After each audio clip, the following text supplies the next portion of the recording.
Hello everyone, welcome back to my channel. This is the last fairy tale in this particular book, and it's a Serbian fairy tale, The Golden Apple Tree and the 9 Peahens. Once upon a time there lived a king who had 3 sons. Now, before the king's palace grew a golden apple tree, which in one and the same night blossomed, bore fruit, and lost all its fruit, though no one could tell who took the apples. One day the king, speaking to his eldest son, said, "I should like to know who takes the fruit from our apple tree." And the son said, "I will keep guard tonight and see who gathers the apples." So when the evening came, he went and laid himself down under the apple tree upon the ground to watch. Just, however, as the apples ripened, he fell asleep, and when he awoke in the morning, there was not a single one left on the tree. Whereupon he went and told his father what had happened. The second son offered to keep watch by the tree, but he had no better success than his eldest brother. So the turn came to the king's youngest son to keep guard. He made his preparations, brought his bed under the tree, and immediately went to sleep. Before midnight he awoke and looked up at the tree and saw how the apples ripened, and how the whole palace was lit up by their shining. At that minute 9 peahens flew towards the tree, and 8 of them settled on its branches, but the 9th alighted near him and turned instantly into a beautiful girl, so beautiful indeed that the whole kingdom could not produce one who could in any way compare with her. She stayed, conversing kindly with him till after midnight. Then, thanking him for the golden apples, she prepared to depart. But, as he begged she would leave him one, she gave him 2, one for himself and one for the king his father. Then the girl turned again into a peahen and flew away with the other 8. Next morning the king's son took 2 apples to his father, and the king was much pleased and praised his son. When the evening came, the king's youngest son took his place again under the apple tree to keep guard over it. He again conversed as he had done the night before with the beautiful girl, and brought to his father the next morning 2 apples as before. But after he had succeeded so well several nights, his 2 elder brothers grew envious, because he had been able to do what they could not. At length they found an old woman, who promised to discover how the youngest brother had succeeded in saving the 2 apples. So, as witch stood under the apple tree and hid herself, and down as usual to sleep, did come the king's son. When it was near midnight, the 9 peahens flew up as before. 8 of them settled on the branches, and the 9th stood by his bed and turned into the most beautiful girl. Then the old woman slowly took hold of one of the girl's curls and cut it off, and the girl immediately rose up and changed again into a peahen and flew away, and the other peahens followed her, and so they all disappeared. Then the king's son jumped up and cried out, "What is that?" and looking under the bed, he saw the old woman and drew her out. Next morning he ordered her to be tied to the horse's tail and so torn to pieces. But the peahens never came back, so the king's son was very sad for a long time and wept at his loss. At length he determined to go and look. He wanted to look for the peahens, resolving never to come back again unless he should find her. When he told the king his father of his intention, the king begged him not to go away and told him that he would find himself another beautiful girl and that he might choose out of the whole kingdom. But all the king's persuasions were useless, so his son went into the world, taking only one servant to serve him, to search everywhere for his peahen.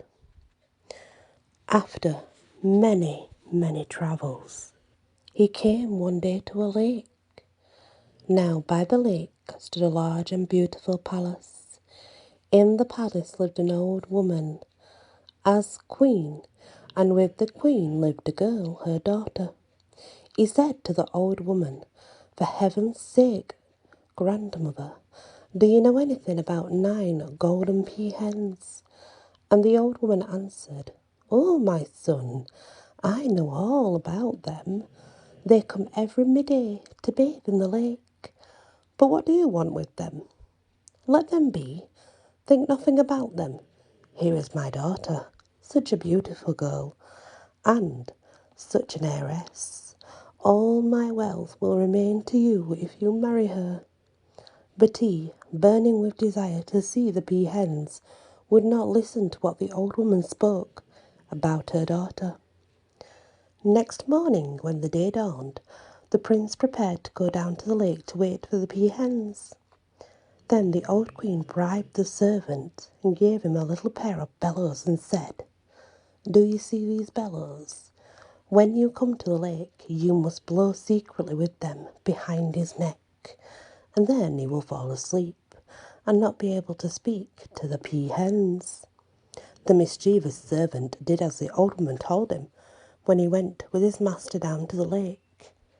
He took occasion to blow with the bellows behind his neck, and the poor prince fell asleep just as though he were dead. Shortly after, the 9 peahens came flying.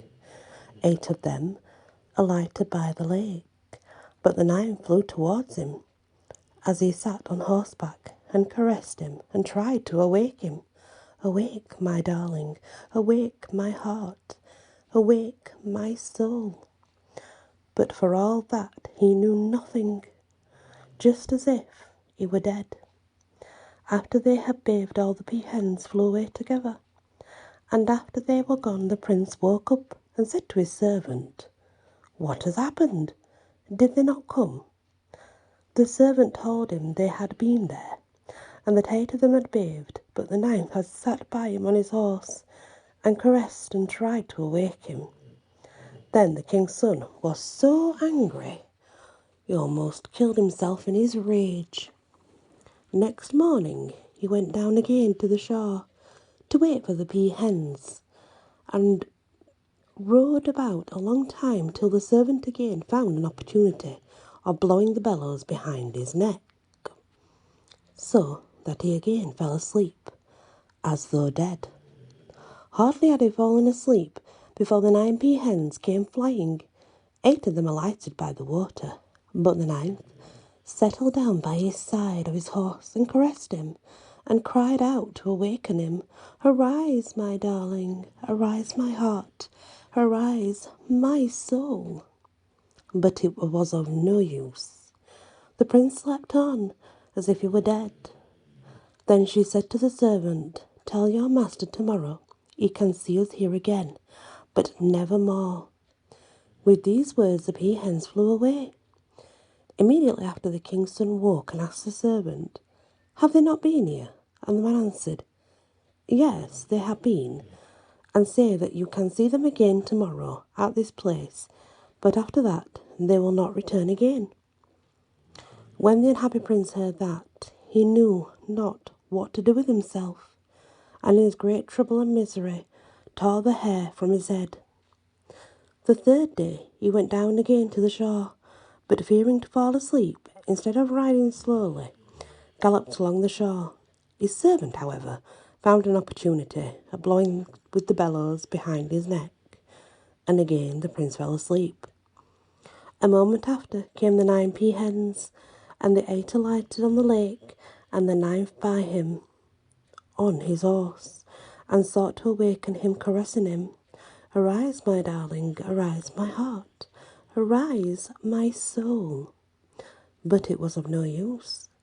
He slept on as if dead. Then the peahens said to the servant, when your master awakens, tell him he ought to strike off the head of the nail from the lower part, and then he will find me. Thereupon all the peahens flew away. Immediately the king's son awoke, said to his servant, have they been here? And the servant answered, they have been, and the one which alighted on your horse, master, ordered me to tell you to strike off the head of the nail from the lower part. Then you will find her. When the prince heard that, he drew his sword and cut off his servant's head. After that he travelled alone about the world, and after long travelling came to a mountain, and remained all night there with a hermit, whom he asked if he knew anything about the 9 golden peahens. The hermit said, my son, you are lucky. God has led you to the right place. From this place it is only half a day's walk, but you must go straight on. Then you will come to a large gate, which you must pass through, and after that you must keep always to the right hand, and so you will come to the peahen city, and there find their palace.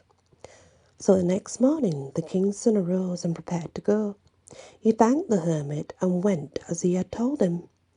After a while he came to the great gate, and having passed it, turned to the right, so that at midday he saw the city, and beholding how white it shone, rejoiced very much. When he came into the city, he found the palace, where lived the 9 golden peahens. But at the gate he was stopped by a guard, who demanded who he was, and whence he came. After he answered these questions, the guards went to announce him to the queen. When the queen heard who he was, she came running out the gate and took him by the hand to lead him into the palace. She was a young and beautiful maiden, and so there was a great rejoicing when, after a few days, he married her and remained there with her. One day, some time after their marriage, the queen went out to walk, and the king's son remained in the palace. Before going out, however, the queen gave him the keys of 12 cellars, telling him, you may go down into all the cellars except the 12th. That you must on no account open, or it will cost you your head. So then went away. The king's son, whilst remaining in the palace, began to wonder what there could be in the 12th cellar, and soon commenced opening one cellar after the other. When he came to the 12th, he would not at first open it, but again began to wonder very much why he was forbidden to go into it. What can be in this cellar? He exclaimed to himself. At last he opened it, and in the middle of the cellar lay a big barrel with an open bunghole, but bound fast round with 3 iron hoops. Out of the barrel came a voice saying, for God's sake, my brother, I am dying. King's son took a cup and filled it with water, and emptied the hoops burst asunder. Again came the voice from the barrel, for God's sake, my brother, I'm dying of thirst. Please give me more a cup of water. The king's son again filled another hoop, burst asunder. The third time the voice came out of the barrel, for God's sake, my brother, I am dying of thirst. Another cup of water, another cup, please. So he poured the water into the barrel, and the third hoop burst. Then the barrel fell to pieces, and a dragon flew out of the cellar and caught the queen on the road and carried her away. Then the servant who went out with the queen came back quickly and told the king's son what had happened, and the poor prince knew not what to do with himself. So desperate was he, full of self-reproaches. At length, however, he resolved to set out and travel through the world in search of her, and after long journeying, one day he came to a lake, and near it, in a little hole, he saw a little fish jumping about. When the fish saw the king's son, she began to beg pitifully, "For God's sake, be my brother, and throw me into the water. Some day I may be of use to you, so take now a little scale from me, and if you shall need me, rub it gently." Then the king's son lifted the little fish from the hole and threw it into the water, after he had taken one small scale, which he wrapped up carefully in an handkerchief. Some time afterwards, as he travelled about the world, he came upon a fox caught in an iron trap. When the fox saw the prince, he spoke, "In God's name, be a brother to me and help me get out of this trap. One day you will need me, so just take one hair from my tail, and when you want me, rub it gently." Then the king's son took a hair from the tail of the fox and set him free. Again, as he crossed a mountain, he found a wolf fast in a trap.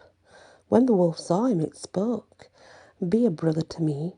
In God's name, set me free, and one day I will help you. Only take a hair from me, and when you need me, rub it gently." So he took a hair and let the wolf free. After that, the king's son travelled about a very long time, till one day he met a man, to whom he said, "For God's sake, brother, have you ever heard anyone say, 'Where is the palace of the Dragon King?'" The man gave him very particular directions, which way to take, and in what length of time he could get there. Then the king's son thanked him and continued his journey until he came to the city where the dragon lived. When there, he went into the palace and found therein his wife, and both of them were exceedingly pleased to meet each other, and began to take counsel how they could escape. They resolved to run away and prepared hastily for the journey. When all was ready, they mounted on horseback and galloped away. As soon as they were gone, the dragon came home, also on horseback, and, entering his palace, found that the queen had gone away. Then he said to his horse, "What shall we do now? What shall we eat and drink? Or should we go at once after them?" The horse answered, "Let us eat and drink first. We shall anyway catch them. Do not be anxious, Dragon King." After the dragon had dined, he mounted his horse, and in a few moments came up with the runaways. Then he took to the queen from the king's son, and said to him, "Go now in God's name. This time I forgive you. You gave me water in the cellar. But if your life is dear to you, do not come back here any more." The unhappy young prince went on his way a little, but could not resist. So he came back the next day to the dragon's palace, and found the queen sitting alone and weeping. Then they began again to consult how they could get away. And the prince said, "When the dragon comes, ask him where he got that horse. Then he will tell me, so that I can look for such another one. Perhaps in this way we can escape." He then went away, lest the dragon should come and find him with the queen. By and by the dragon came home, and the queen began to pet him and speak lovingly to him about many things, till at last she said, "Ah, what a fine horse you have! Where did you get such a splendid horse?" And he answered, Where I got it, every one cannot get one.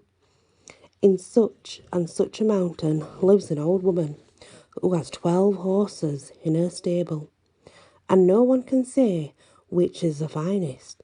They're all so beautiful.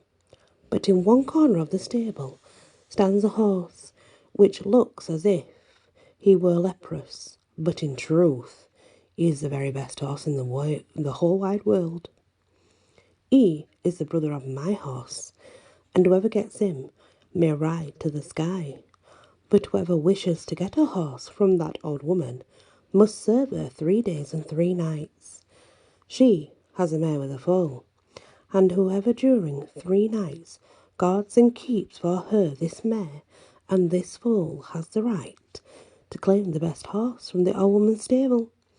But whoever engages to keep watch over the mare and does not must lose his head. The next day, when the dragon went on, the king's son came, and the queen told him all she had learned from the dragon. Then the king's son went away to the mountain, found the old woman, and entered her house, saying, "God help you, grandmother." And she answered, "God help you too, my son. What do you wish?" "I should like to serve you," said the king's son. Then the old woman said, "Well, my son, if you keep my mare safe for 3 days and 3 nights, I will give you the best horse, and you can choose him yourself. But if you do not keep the mare safe, you shall lose your head." Then she led him into the courtyard, where all around stakes were ranged. Each one of them had a man's head on it except one stake, which had no head on it, and shouted incessantly, "Oh, grandmother, give me a head." The old woman showed all this to the prince and said, "Look here, all these were heads of those who tried to keep my mare, and they have lost their heads for their pains." But the prince was not a bit afraid, so he stayed to save the old woman. When the evening came, he mounted the mare and rode her into the field, and the foal followed. He sat still on her back, having made up his mind not to dismount, that he might be sure of her. But before midnight he slumbered a little, and when he woke, he found himself sitting on a rail and holding the bridle in his hand. Then he was greatly alarmed, and went instantly to look about to find the mare, and whilst looking for her, he came to a piece of water. When he saw the water, he remembered the little fish, and took the scale from the handkerchief and rubbed it gently. Then immediately the little fish appeared, and said, "What is the matter, my half-brother?" And he replied, "The mare of the old woman ran away whilst under my charge, and now I do not know where she is." And the fish answered, "Here she is, turned to a fish, and the foal to a small one. But strike once upon the water with the bridle and cry out, 'Hey, mare of the old woman, mare of the old woman.'" The prince did as he was told, and immediately the mare came with the foal out of the water to the shore. Then he put on her the bridle and mounted and rode away to the old woman's house, and the foal followed. When he got there, the old woman gave him breakfast. She, however, took the mare into the stable, and beat her with a poker, saying, "Why did you not go down among the fishes, you cursed mare?" And the mare answered, "I had been down to the fishers, but the fish are his friends, and they told him about me." Then the old woman said, "Then go among the foxes." When evening came, the king's son mounted the mare and rode to the field, and the foal followed the mare.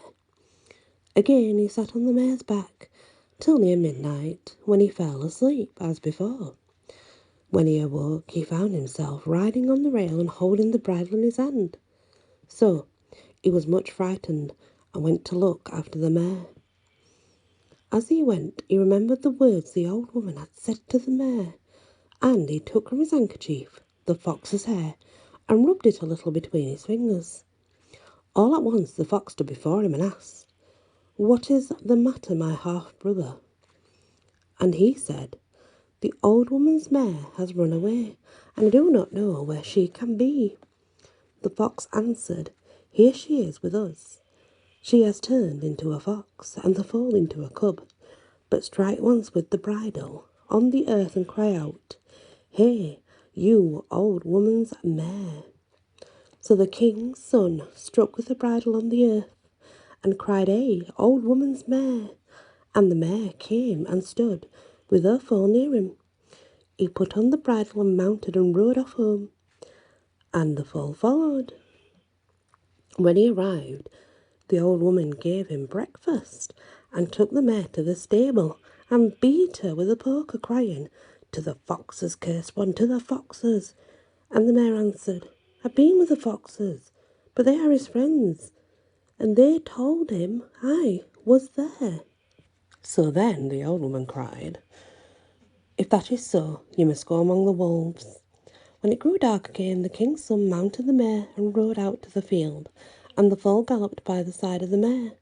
Again he sat on the mare's back until about midnight, when he grew very sleepy and fell into a slumber. As on the former evenings, when he awoke, he found himself riding on the rail, holding the bridle in his hand, just as before.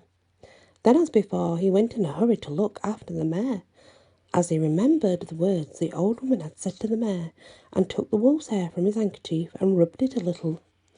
Then the wolf came up to him and asked, "What is the matter, half-brother?" And he answered, "The old woman's mare has run away, and I cannot tell where she is." The wolf said, "Here she is with us. She has turned herself into a wolf, and the foal into a wolf's cub. Strike once with the bridle on the earth, and cry out, 'Hey, old woman's mare!'" And the king's son did so, and instantly the mare came again and stood with the foal beside him. So he bridled her and galloped home, and the foal followed. When he arrived, the old woman gave him his breakfast, but she led the mare into the stable and beat her with a poker, crying, "To the wolves, I said, miserable one." Then the mare answered, "I've been to the wolves, but they are his friends, and they told him all about me."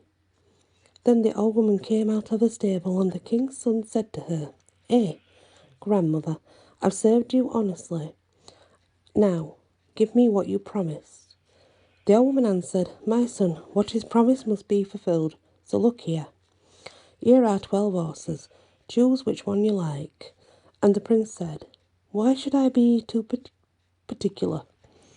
Give me only that leprous horse in the corner. Fine horses are not fitting for me." But the old woman tried to persuade him to choose another horse, saying, "How can you be so foolish as to choose that leprous thing, while there are such very fine horses here?"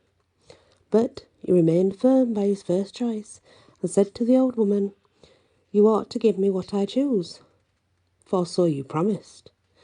So when the old woman found she could not make him change his mind, she gave him the scabby horse, and he took leave of her and went away, leading the horse by the altar. When he came to the forest, he curried and rubbed down the horse, and it shone as bright as gold. He then mounted, and the horse flew as quickly as a bird, and in a few seconds brought him to the dragon's palace. The king's son went in and said to the queen, "Get ready as soon as possible." She was soon ready. When they both mounted the horse, they began their journey home. Soon after, the dragon came home, and when he saw the queen had disappeared, said to his horse, "What shall we do? Shall we eat and drink first, or shall we pursue them at once?" The horse answered, "Whether we eat or drink or not is all at one. We shall never reach them." When the dragon heard that, he got quickly on his horse and galloped after them. When they saw the dragon following them, they pushed on quicker, but their horse said, "Do not be afraid. There is no need to run away." In a very few moments the dragon came very near to them, and his horse said to their horse, "For God's sake, my brother, wait a moment. I should kill myself running after you." Their horse answered, "Why are you so stupid as to carry that monster? Fling your heels up and throw him off, and come along with me."